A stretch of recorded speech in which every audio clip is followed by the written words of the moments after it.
세상에서 제일 쉬운 일이 말로만 상생연대를 외치고 남의 돈으로 생색 내는 일입니다.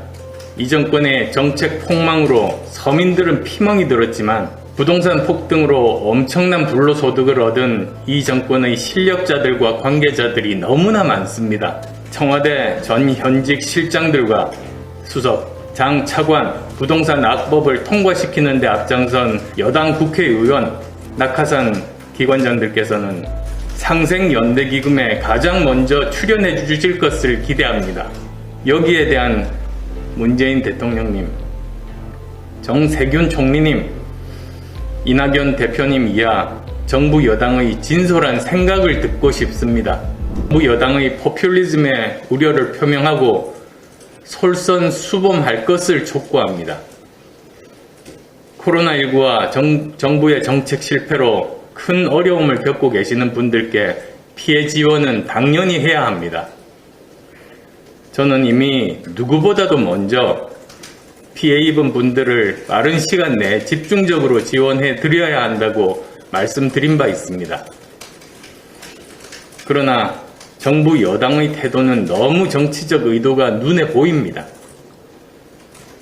코로나19로 이익을 본 기업들이 피해를 본 분들을 자발적으로 돕는 것은 바람직한 일입니다.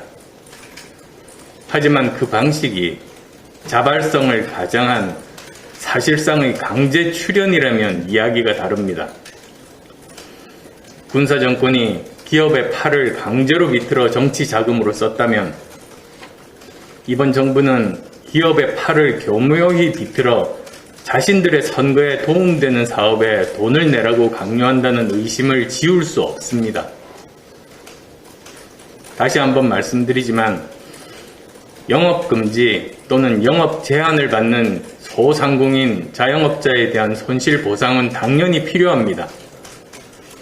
그러나 이 사안은 IMF 외환 위기 때의 금모으기 운동처럼 사회적 연대, 통합과 공존 차원에서 공론화를 거쳐 이루어져야 큰 힘을 가지고 사회를 통합하고 위기를 함께 극복할 수 있습니다.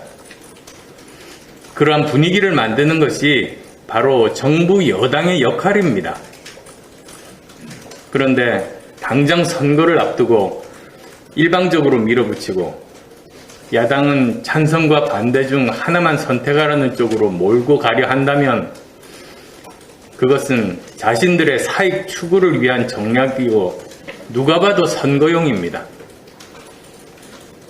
그렇기 때문에 제가 지난 월요일에 제안한 대로 국회에 정당, 정부, 기업, 시민사회, 피해계층 대표들이 참여하는 공론화 기구를 먼저 설치할 것을 촉구합니다.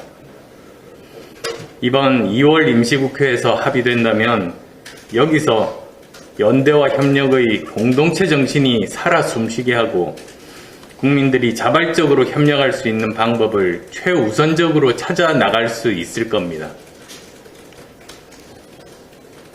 그리고 이 정권의 정책 폭망으로 서민들은 피멍이 들었지만 부동산 폭등으로 엄청난 불로소득을 얻은 이 정권의 실력자들과 관계자들이 너무나 많습니다.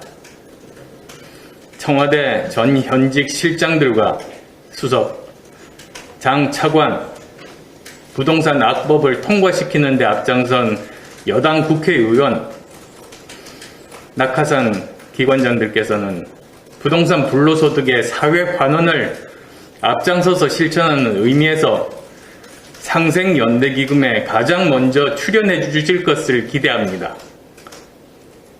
세상에서 제일 쉬운 일이 말로만 상생연대를 외치고 남의 돈으로 생색 내는 일입니다. 자기 돈은 단 한 푼도 안 들이고 재배는 계속 불려가면서 다른 사람에게는 상생을 강요한 것은 분명 잘못된 일입니다.